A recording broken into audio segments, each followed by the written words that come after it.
bien, la voie bénéficiaire, la voie royale.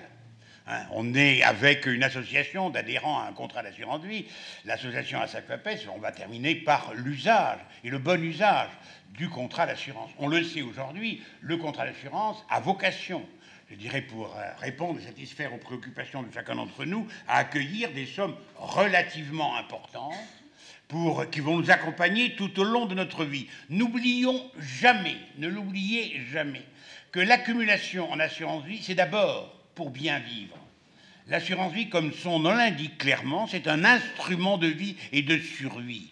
Et plus vous aurez su le voir dans cette perspective-là, plus vous garantissez une bonne fin du contrat au jour de votre propre mort. L'assurance vie, c'est un instrument de vie. Et il faut parfois y accumuler des sommes conséquentes pour faire face aux dépenses de fin de vie qui peuvent être très élevées en raison, je dirais, d'une situation maladie un peu délicate, une santé un peu défaillante. Donc, j'accumule, j'utilise ce que j'ai mis sur mon contrat d'assurance vie. S'il survient les risques de dépenses importantes, mais si ces risques ne surviennent pas, on n'est pas tous frappés de maladie d'Alzheimer ou de maladie de Parkinson. Il y en a beaucoup d'entre nous qui finiront merveilleusement leur vie jusqu'au terme le plus élevé. Bien, à ce moment-là, il restera des sommes conséquentes sur le contrat. Et c'est légitime et c'est normal. Il n'y a aucune limite au bon usage de l'instrument de l'assurance vie. Comprenez bien une chose, la grande différence entre un bien immobilier, quand vous le possédez, il faut le gérer.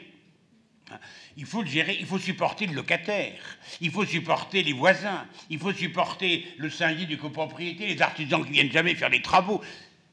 L'immobilier n'est pas toujours en adéquation avec les préoccupations d'une fin de vie où je n'ai plus envie de m'embêter la vie. J'ai envie de bien vivre, de choses. Donc qu'est-ce que je vais faire? Vendre mon immeuble, ou du moins en vendre certains, et replacer le produit entre les mains de qui? Par l'intermédiaire de ASAC-FAPES, chez vos assureurs préférés. Pourquoi je vais le faire? Parce que ASAC-FAPES m'offre, à travers, je dirais, leurs assureurs préférés, des gens qui vont assurer la gestion. L'assureur, le rôle merveilleux de l'assureur, c'est d'être capable de gérer pour autrui. D'être capable de gérer pour autrui. Il vous soulage d'une série d'inquiétudes, de contraintes de gestion. Ils font la gestion. Et en général, reconnaissons-les qu'ils le font plutôt bien. On leur fait parfois reproche, eux-mêmes se le reprochent, de donner des résultats qui sont relativement modestes. Ils vous disent, 2,5. On aurait aimé faire mieux. On aurait aimé faire mieux, mais dans la conjoncture présente, faire 2,5, c'est remarquable. C'est tout à fait remarquable qu'en même temps, on vous garantit le capital que vous avez accumulé entre leurs mains. Ce capital accumulé que vous allez utiliser pour bien vivre, eh bien, il peut en rester des sommes significatives au terme d'une vie qui n'a pas justifié que vous consommiez le tout.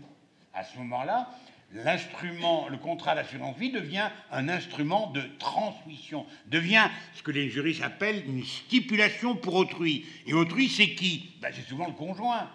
C'est le conjoint. Les assureurs, avec plus ou moins de pertinence, d'une manière assez systématique, vous proposent comme bénéficiaire en cas de décès le conjoint, virgule, à défaut les enfants, vivant présentés, à défaut les héritiers. Possible que le conjoint ait vocation à recevoir ce qui reste sur le contrat d'assurance vie, mais dans le fond, on peut poser la même question qu'on s'est posée tout à l'heure dans la voie matrimoniale ou dans la voie successorale. Le conjoint aura-t-il besoin de tout? Pas certain, j'en sais rien. Je ne suis pas capable de dire aujourd'hui si mon épouse, qui probablement va trouver des sommes significatives dans les contrats d'assurance qui vont se dénouer au lendemain de ma mort, est-ce qu'elle aura besoin de tout? Je suis incapable de le dire aujourd'hui. Sauf que moi, j'ai mis dans mon contrat, dans ma désignation bénéficiaire, que le bénéficiaire, c'était mon épouse, pour le tout, mais avec faculté pour elle de ne pas tout prendre. J'ai prévu d'ouvrir le droit d'option, ce qu'on appelle les clauses bénéficiaires à tiroir. Alors c'est un peu innovant, il y a aujourd'hui tous les assureurs, nos amis assureurs ne sont pas prêts à recevoir cette type de technique, mais ils ont droit à l'erreur, on leur pardonne. Par contre, il nous faut les convaincre que c'est pertinent. Moi, mon épouse, elle va recevoir, allez, imaginons, je décède après-demain, et elle va recevoir un capital, elle émet 500 000 euros. 500 000 euros.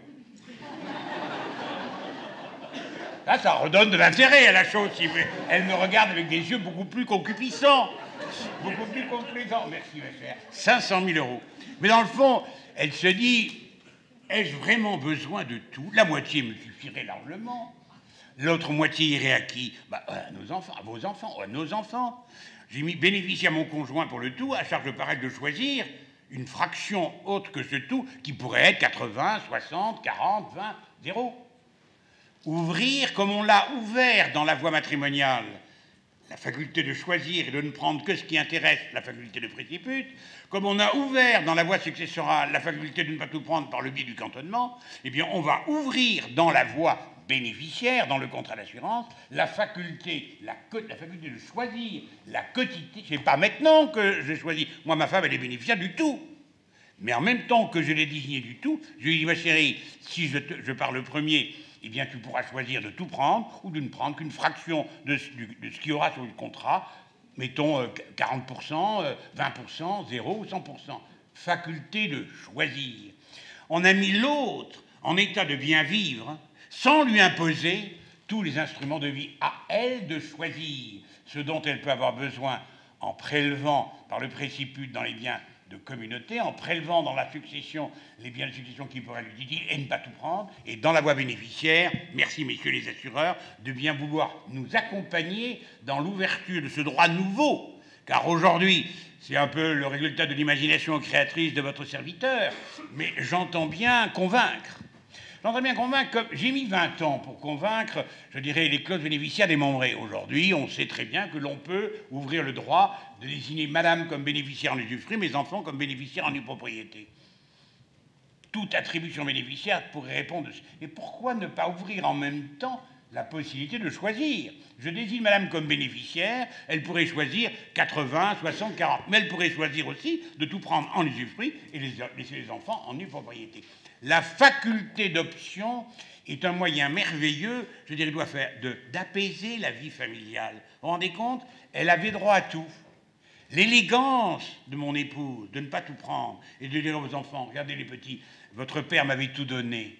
Ben non, je ne prends pas tout, car dans le fond, je n'ai pas besoin de tout, et je suis ravi que vous en ayez un peu pour que vous puissiez, par solidarité, bien vivre à mes côtés, dans l'affection bien partagée. Une attribution bénéficiaire apaisée qui règle tous les problèmes de conflits familiaux et qui permet de bien finir sa vie avec non seulement des biens accumulés, mais surtout l'affection des siens.